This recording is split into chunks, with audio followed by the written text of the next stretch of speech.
Alright, from today on, we're going to have a look at chapter 3 items, and in this chapter, we're going to cover these subtopics. So today in the first lesson, we'll have a look at the first two topics, early atomic theories and origins of quantum theory, and then Bohr's model of the atom.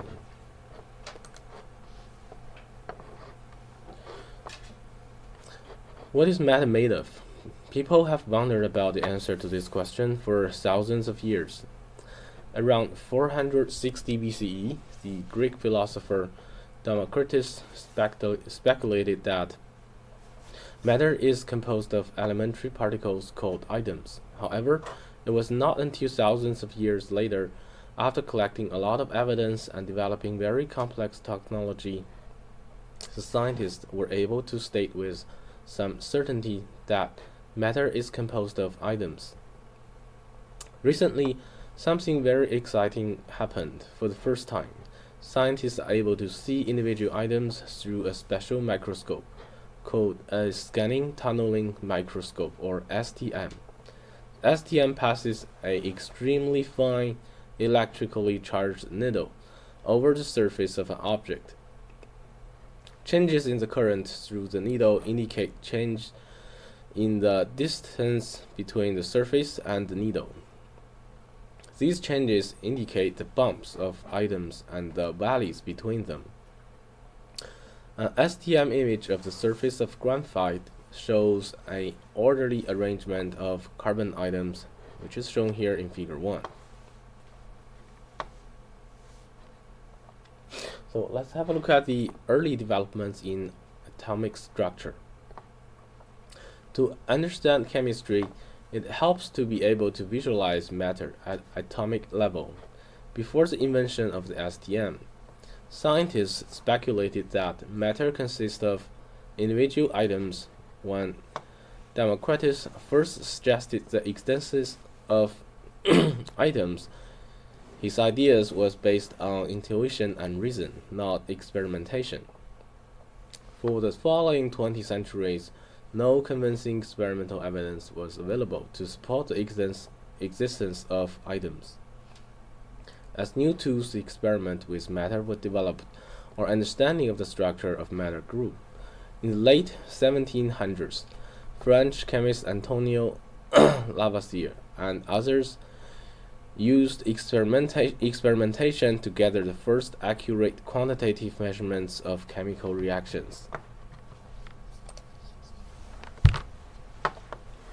These measurements were made possible by the invention of instruments that could precisely measure mass and volume. Based on the results of these experiments, John Dalton proposed the first modern atomic theory.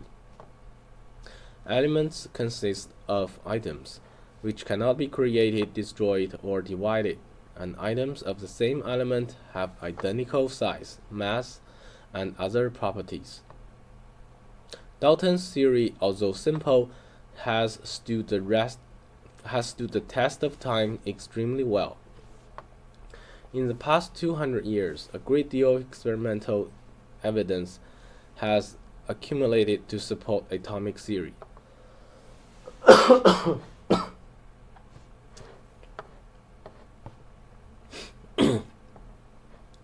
So, the experiments by English physicist J. Thomson, which is were the first to provide evidence for the existence of the electron, which is a negatively charged subatomic particle. In his experiments, Thomson applied high voltage to a partially evacuated tube with a metal electrode at each end. He observed that a ray was produced that started from the negative electrode, or cathode. As a result of these observations, he called his tube a cathode ray tube, which is shown here in figure 3a.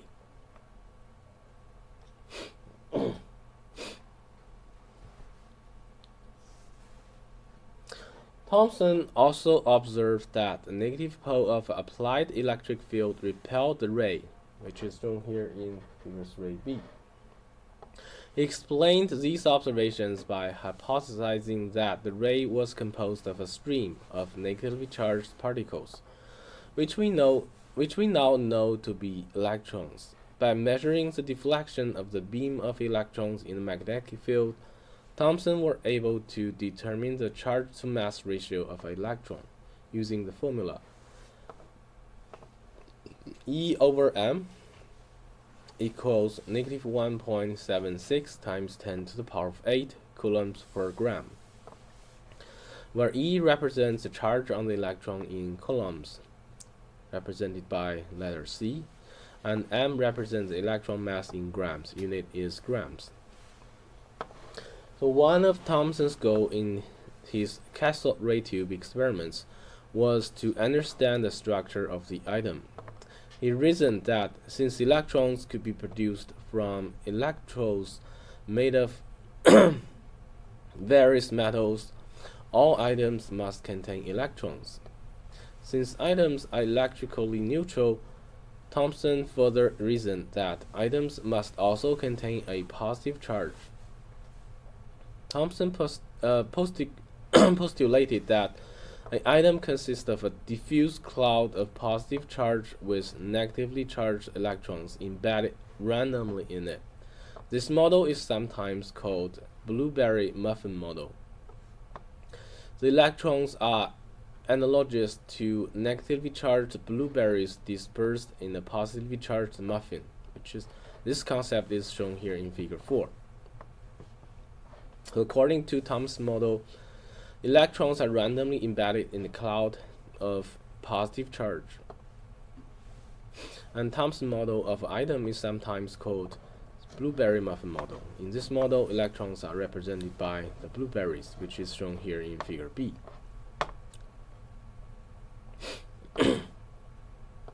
In another year, in 1909, scientist Robert Millikan conducted experiments at the University of Chicago, in which he used charged oil drops to determine the charge of an electron. Using the apparatus shown here in figure 5, Millikan discovered that the fall of charged oil droplets due to gravity could be held by adjusting the voltage across two charged plates. He was able to calculate the charge on the oil drop from the voltage and the mass of the oil drop. Using this value and the charge-to-mass ratio determined by Thomson, Millikan calculated the mass of an electron to be 9.11 times 10 to the power of negative 31 kilograms.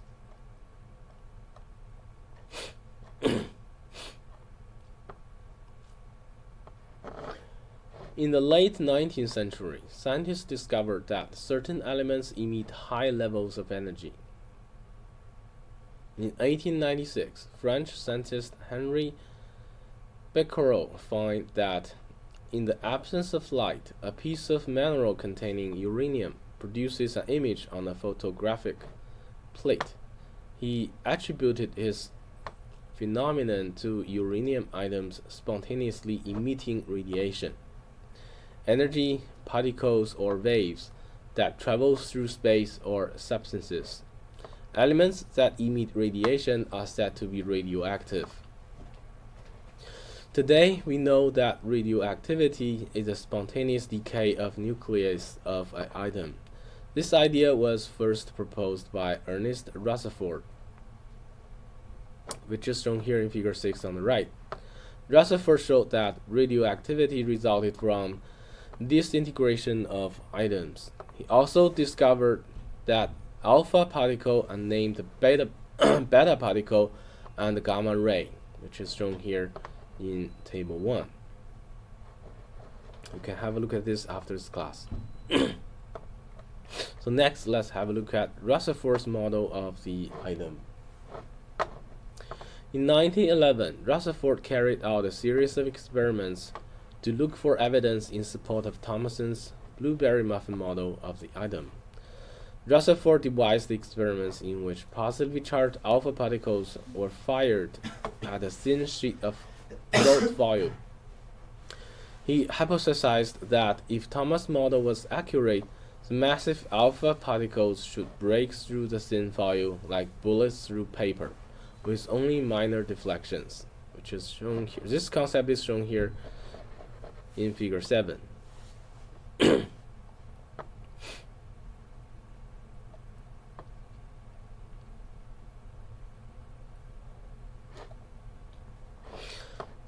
The results of the experiments were very different from what Rutherford had anticipated. Although most of the alpha particles passed straight through the gold foil, some were deflected at various angles, while others were reflected back towards the source, never reaching the detector. Rutherford realized that these experimental results did not support Thomson's model of the atom, which is illustrated in figure A here. The only possible explanation was that the observed deflection of alpha particles were caused by a concentrated positive charge at the center of the atom. Rutherford predicted that the positive charge at the center of the atom must contain most of the atomic mass, which would account for the deflection of the massive alpha particles. Rutherford also reasoned that since most of the alpha particles passed directly through the foil, the atom must be made of mostly empty space, and the positive center must be small in volume relative to the atom, which is shown here in figure 8b. The deflected alpha particles must have traveled close to the positively charged centers of the atoms, and since like charges repel, changed paths. The alpha particles that bounced back must have made a direct hit on much more massive positively charged centers. So Rutherford concluded that these results could be explained only in terms of the atom with a nucleus, a dense, positively charged atomic center. He proposed that the electrons move around the nucleus at a relatively far distance, similar to planets orbiting the Sun. Rutherford later named the positive charge in the nucleus protons. Scientist James Chadwick worked with Rutherford to determine the masses of the nuclei of different elements. In these experiments, he found that the observed masses of the nuclei were not the same as the sum of the masses of the protons.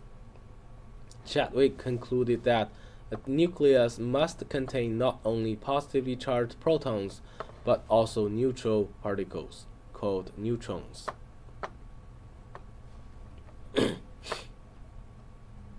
Okay, next let's have a look at the concept of atoms and isotopes. An atom can be described as consisting of a tiny nucleus with a diameter about 10 to the power of negative 15 meters, and electrons that move around the nucleus at an average distance about 10 to the power of negative 10 meters.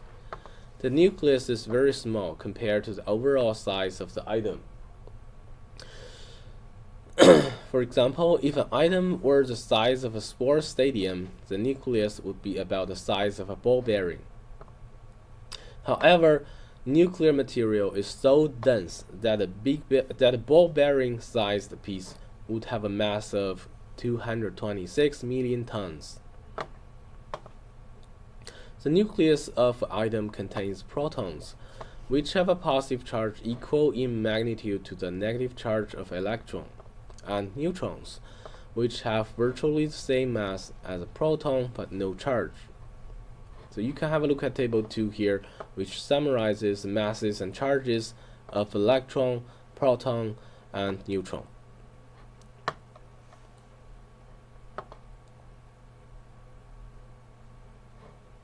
So in the summary, the magnitude of the charge of the electron and the proton is the same, which is 1.60 times 10 to the power of negative 19 coulombs.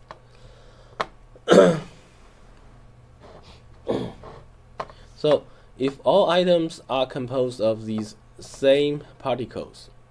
Why do different items have different chemical properties? The answer lies in the number of electrons in each item. An electrically neutral item has the same number of electrons as protons. Electrons constitute nearly all of the volume of an item, but an insignificant amount of its mass. Electrons of different items interact when items combine to form molecules.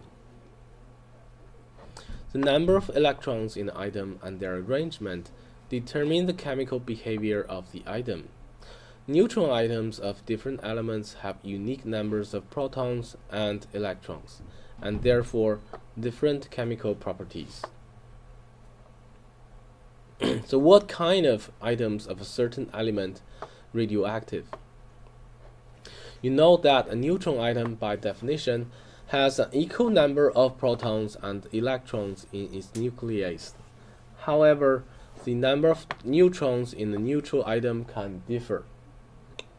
Two items with the same number of protons but different number of neutrons are called isotopes. The nucleus of each carbon isotope in figure 10 here had the same atomic number, which is denoted by uppercase letter Z, which is the number of protons.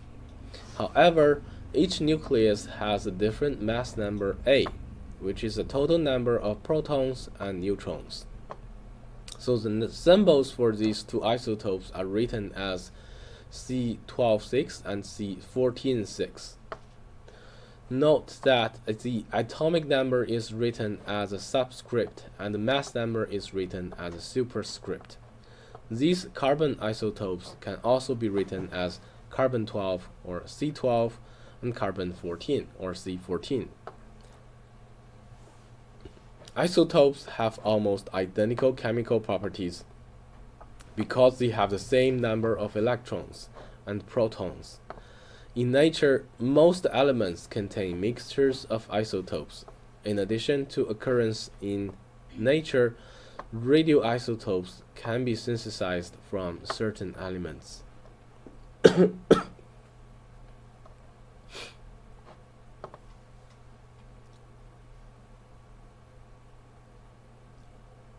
Recall that Henry Becquerel observed the spontaneous emission of radiation by uranium.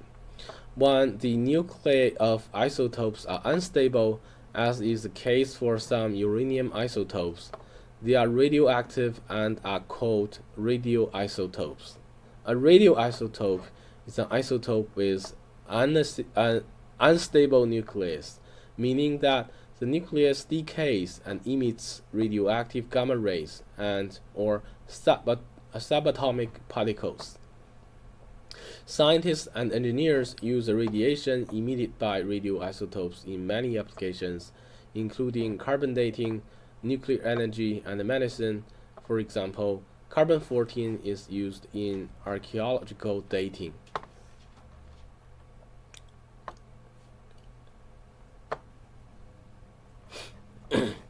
Okay, so let's have a look at the nature of matter and energy. During the first half of the 20th century, scientists realized that the results of several key experiments were not consistent with the classical theories of physics developed by Isaac Newton and other scientists. To account for observed behavior of light and atoms, physicists developed a radical new idea called quantum theory. This new physics provided many surprises, but it also more accurately explains the behavior of light and matter. So first let's have a look at classical theories of light. Light or light energy is electromagnetic radiation. Visible light is a portion of the spectrum that can be seen by the human eye. The nature and properties of light have been debated for centuries. Around 300 before Christ, Greek philosophers proposed that light existed as a stream of particles. In the 17th century, Dutch scientist Christian Huygens conducted investigations that led him to theorize that light is a wave. Not all scientists agree with Huygens. For example, Isaac Newton believed that light was composed of tiny particles, which he called corpuscles. Investigations continued, and new evidence from experiments with refraction, diffraction, and reflection provided a great deal of support for the wave hypothesis proposed by Huygens. In the mid-19th century, physicist James Maxwell proposed a theory regarding the properties of magnetism, light, and electricity. Maxwell theorized that light could act on charged particles because it existed as an electromagnetic wave made of magnetic and electric fields.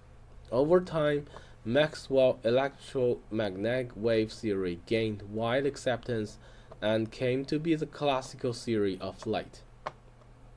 According to Maxwell's theory, light is an electromagnetic wave composed of continuous wavelengths that form a spectrum, which is shown here in figure 11. As you can see here, the visible light is only a very narrow band on the entire electromagnetic spectrum. At the end of the 19th century, matter and energy were considered to be distinct and unrelated entities. Matter was thought to be composed of particles that had mass and a specific position in space at a particular time. Light energy was considered to be an electromagnetic wave that has no mass or specific position in space. However, not in 1987, German physicist Heinrich Hertz was attempting to generate electromagnetic waves using induction coils, and instead discovered the photoelectric effect, in which light shining on a metal surface caused emission of electrons from the metal. Hertz reported the photoelectric effect, but did not attempt to explain it. The discovery of the photoelectric effect had a major impact on the classical theories of light and matter. According to the classical theory of light, the intensity or brightness of the light shining on the metal should determine the kinetic energy of the electrons emitted. Therefore, the more intense the light, the more energy the emitted electrons should have, right? However, Hertz's experiments demonstrated that the frequency of the light were more important in determining the energy of the emitted electrons. This concept is shown here in figure 12. Since the classic theory of light and matter could not explain these observations, it began to be viewed as flawed. And then we came to Planck's quantum hypothesis. In 1900, German physicist Max Planck was studying the spectra of the radiant energy emitted by solid bodies, which is called black bodies, heated to incandescent or glowing. When a solid is heated to very high temperatures, it began to glow, first red, then white, then blue. The changes in color and the corresponding light spectra do not depend on the composition of the solid. The intensity of the light of different colors can be measured and plotted on a graph to produce a curved line or energy curve. Classical physics predicted that the energy curve should go up continuously as temperature increases, right? Physicists thought that matter could absorb or emit any quantity of energy. However, Planck's experiments showed that the curve reached the peak and then decreased, the position of the peak correlates to the temperature and moves towards higher light frequencies as an object becomes hotter. Compare the positions of the peaks for a red-hot and a white-hot object in Figure 14. And then compare these to the curved line that will result as predicted by the classical theory of light.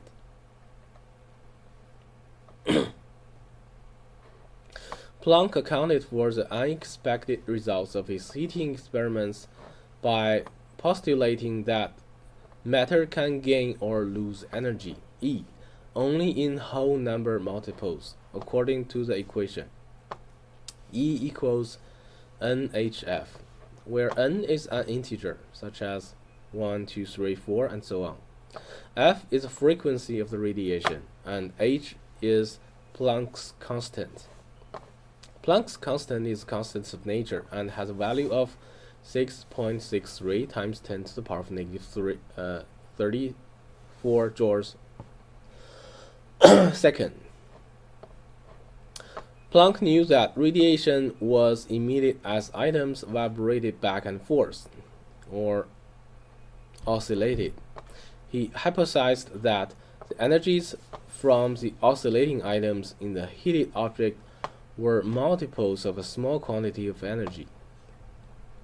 Light was emitted in bursts of this discrete quantity of energy, rather than as a continuous stream. Albert Einstein later brought Planck's hypothesis to its logical conclusion. Light emitted by a heated solid is quantized. One burst or packet of energy is now known as a quantum of energy. A quantum is a different concept. It may help to imagine a quantum of energy of a unit of money. Any value of money can be understood as equal to, for example, a number of pennies. The smallest unit of money. Similarly, the same value of money can be described in terms of other units of money. For example, $2 is equal to 200 pennies, right? But it is also equal to 8 quarters or 20 dimes or 40 nickels. Quanta of light are similar to units of money in that the colors of light emitted are analogous to the value of a particular coin. Infrared light may be thought of as being analogous to a penny, red light to a nickel, blue light to a dime, and ultraviolet light to a quarter. Heating a solid until it glows in the infrared range is analogous to it emitting pennies of light energies. Similarly, a red-hot solid emits quantities of light energy analogous to nickels. A white-hot solid emits quantities of light energy analogous to dimes, and so on. It's important to keep in mind that there are no intermediate quantities of light energy, just as there are no 7.5-cent coins. Planck's results were a surprise to the scientific community. It was now clear that energy can occur only in discrete quanta, and therefore a system can transfer energy only in whole quanta. Planck's observations, for example, the bell-shaped curves shown in Figure 14 here, revealed that the temperature of the object increases, more of the larger quanta and fewer of the smaller quanta of energy are emitted. Also, the color of the light emitted by a hot object depends on the proportion of the quanta of different energies that are emitted. In this way, light energy seems to have properties similar to particles.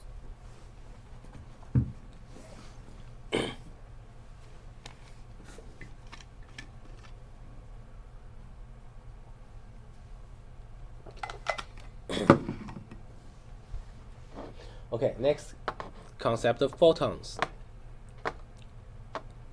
Investigation and discovery of the photoelectric effect was critical to the development of quantum theory. In 1905, Albert Einstein explained the photoelectric effect by applying Planck's idea of quantum theory, quantum of energy.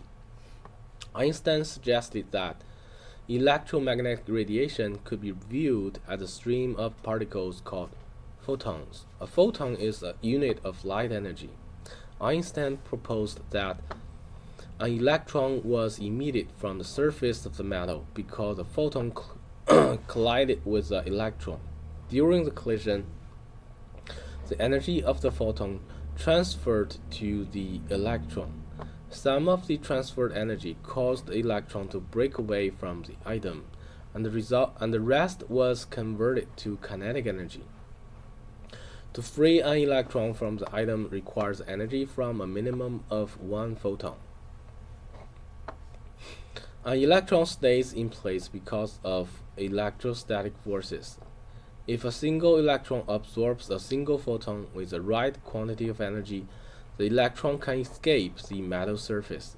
If a photon does not have enough energy, no electrons can escape the metal no matter how many photons strikes it.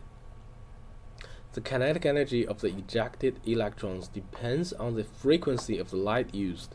When the frequency is below a certain level, called the threshold frequency, no electrons are ejected. Quantum theory has provided explanations for observations, namely the photoelectric effect and blackbody radiation, that no other theory could explain. For this reason, quantum theory is one of the greatest achievements in modern science. In upcoming sections, we will learn about other observations that only quantum theory has been able to explain.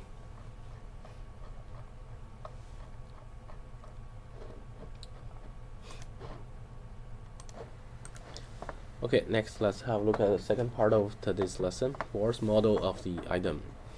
If you ever have seen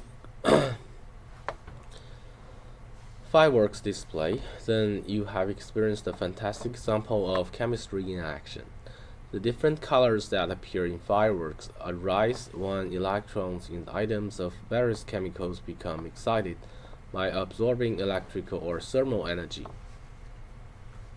and then emit that energy at various wavelengths. This seemingly simple explanation comes from decades of work on the structure of the atom by some of the world's most talented scientists. Okay, first let's have a look at the limits of the Rutherford model of the atom, which we discussed in the first half of today's lesson. In the previous discussion, we have learned about some of the experiments that led to the discovery of the electron, proton, and neutron, and to Ernest Rutherford's model of the atom. The model of the atom proposed by Rutherford predicted that electrons move around the nucleus of the atom, much like planets orbit the sun. This idea seemed reasonable because even though the sun's gravity pulls planets towards it, this pull is counteracted by the planet's movement. It seems reasonable that electrons orbiting an atom nucleus would behave in the same way. However, it became apparent that there was a problem with this idea. A body that is moving in an orbit is constantly changing direction, and a body that is changing direction or speed is accelerating. Physicists had demonstrated that when a charged particle accelerates, it continuously produces electromagnetic radiation, emitted as photons. According to classical light theory, an electron traveling in an orbit emits energy as photons and therefore loses energy. If an electron loses energy as it orbits, it should spiral in towards the positively charged nucleus, which is shown here in figure 1. Since the electron is negatively charged and opposite charges attract, the atom would eventually collapse. However, this prediction is not supported by evidence. Generally, most items are stable and do not appear to be collapsing.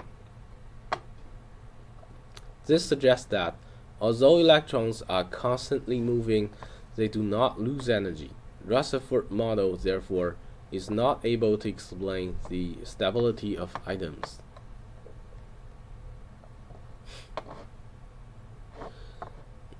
Alright, next let's have a look at the concept of atomic spectra. Spectroscopy is a scientific study of spectra, or in order to determine properties of the source of the spectra. Spectrometers and spectrophotometers measure the intensity of light at different wavelengths in similar ways. Light first passes through a sample and then is dispersed by a prism, or more commonly, a diffraction grating. The dispersed light forms a spectrum. A detector in the instrument then scans the spectrum and calculates the amount of light absorbed or transmitted at each wavelength. Below here, figure 2 shows an early spectroscope and a more modern spectrophotometer. The earliest analytical instrument invented expressly for spectroscopy was a spectroscope, similar to one shown here in figure 2a. Robert Benson and Gustav Kirchhoff invented the spectroscope to use in the first spectroscopy investigations, which they conducted in 1859. They viewed and analyzed spectra produced by emission of energy by various of substances, especially elements. As with most fields of scientific study, advances in spectroscopy detailed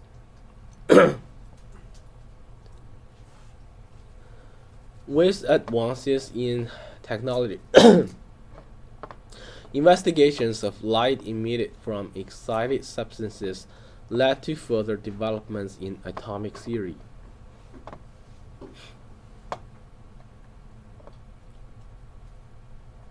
Okay, next let's have a look at an example. The atomic spectrum of the hydrogen atom. The atomic spectrum of the hydrogen atom played an important role in advancing atomic theory. Hydrogen gas, H2, is a molecular element. When a high energy spark is applied to a sample of hydrogen gas, the hydrogen molecules absorb energy, which breaks some of the H bonds. The resulting hydrogen atoms are excited. They contain excess energy. The excited hydrogen atoms release this excess energy by emitting light of various wavelengths. When this light is passed through a spectroscope, it forms an emission spectrum. An emission spectrum is a spectrum or pattern of bright lines seen when the electromagnetic radiation of a substance is passed through a spectrometer. Two types of emission spectra can be produced, depending on the nature of the source. A continuous spectrum contains every wavelength in a particular region of the electromagnetic spectrum. For example, when white light passes through a prism, a continuous spectrum appears, which is shown here in figure 3a, containing all wavelengths of visible light. In contrast, a line spectrum contains only particular wavelengths and rises when excited electrons emit energy. Figure 3b here shows the line spectrum of the hydrogen atom. Each colored band corresponds to a discrete wavelength. The investigations of Bunsen, Kirchhoff, and other scientists in the late 19th century revealed that each element has its own unique line spectrum. The spectra of the known elements were quickly catalogued. The line spectrum is like a fingerprint of a specific element. If a new spectrum were found, it provided evidence of a new element. In fact, the elements calcium and rubidium were discovered within a year of the invention of spectroscopy. There are many applications of line spectra. For example, astronomers use line spectra to identify the composition of stars. The unique line spectrum of the hydrogen atom is significant to atomic theory because it indicates that the electron of the hydrogen atom can exist only at discrete energy levels. In other words, the energy of the electron in the hydrogen atom is quantized. This observation is consistent with Planck's quantum theory. The particular wavelengths of light emitted by the electrons of hydrogen atoms are produced by changes in energy. When excited electrons in hydrogen atoms move to a lower energy level, they emit a photon of light. This is true of excited electrons in other atoms as well. So next, let's have a look at the Bohr's model of the atom. Niels Bohr was a Danish physicist who studied under J.J. Thomson at Cambridge University in the United Kingdom. In 1913, Bohr used the emission spectrum of the hydrogen atom to develop a quantum model for the hydrogen atom. He knew that his model had to account for the experimental evidence provided by spectroscopy, that electrons could have only particular discrete energy levels. Bohr accounted for this state by proposing that electrons could move only in specific orbits around the nucleus. He assigned each orbit a specific energy level and postulated that the energy level of an orbit increased with its distance from the nucleus. When an electron gained more energy, for example, it becomes excited. It can move into an orbit further from the nucleus. Although Bohr's atomic model did not explain why electrons behave this way, it was consistent with observed line spectrum of the hydrogen atom. So here figure 5a and b show electron transitions in the Bohr model for the hydrogen atom. If we compare these to the line spectrum of the hydrogen atom, you will find some consistency there, right? Which is shown here in figure 5c.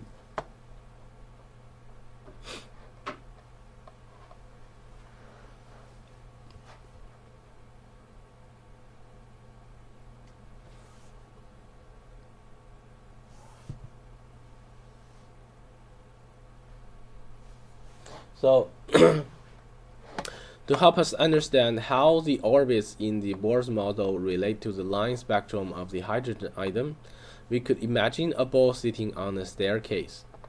Since the ball can only be positioned on a stair, it can only ever be found at a specific distances from the ground. Applying Bohr's theory to this analogy, the higher up the staircase the ball is, the more potential energy it has. If the ball moves up the staircase, that is, to a higher energy level, it gains potential energy, and it moves down to the staircase, which means to a lower energy level, then it loses potential energy. So the ball in figure 6 is moving down the staircase, so it's losing potential energy, right? In the Bohr model of the atom, the electron is analogous to the ball in figure 6, and the orbit are analogous to the different stairs. As with the ball on the stairs, electrons can only be at specific positions, or energy levels or orbits, in relation to the nucleus of the atom. In figure 7, the radius Rx of each orbit is analogous to the height of the stair from the floor in figure 6. The electron gains or loses potential energy by moving from one position or orbit to another. The movement of electron from one energy level to another is called a transition. During a transition to a higher energy level, an electron observes a specific quantity of energy, such as when is struck by a photon. During a transition to a lower energy level, an electron emits a photon of a particular quantity of energy. The lowest possible energy state for an atom is called the ground state. There are no excited electrons in the ground state.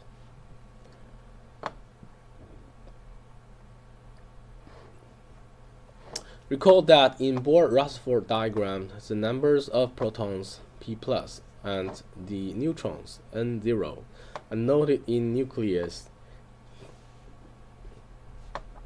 The concentric circles represent the different energy levels of the electrons, and each contains a specific number of electrons. In an attempt to be consistent with observations related to the quantization of energy in items, Bohr's model assumes that each energy level can hold a maximum number of electrons. For the first 18 elements in the periodic table, the Bohr model predicts that the first, second, and third orbits can contain a maximum of 2, 8, and 18 electrons respectively, and that the lower energy levels must fill first. The corresponding Bohr-Rutherford diagrams are essentially useful for the first 20 elements of the periodic table, in which items of all the elements are arranged according to the number of protons and electrons in neutral item. Break time yet? Not yet. Sorry, not yet.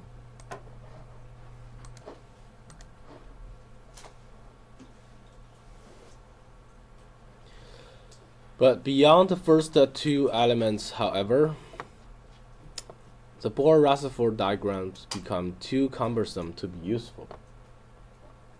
So Bohr's model of the item initially appeared to be very promising for understanding the behavior of items because it appeared to be consistent with observed chemical and physical properties. For example, the energy levels Bohr calculated for the electron in the hydrogen atom were very similar to values obtained from the hydrogen atom's emission spectrum by spectroscopy. However, the electron energies predicted by the Bohr's model were not consistent with observed data for items with more than one electron. This concept here is shown here in figure 8. Scientists eventually concluded that the Bohr's model did not fully describe the structure of an atom. Still, the Bohr model is a great historical importance because it included the quantization of energy in items and paved the way for later theories. Bohr-Rutherford diagrams are so widely recognized, however, that it can be easy to forget that according to current theories of the atom, electrons do not actually orbit the nucleus. So we'll talk about the current theory that explains the phenomenon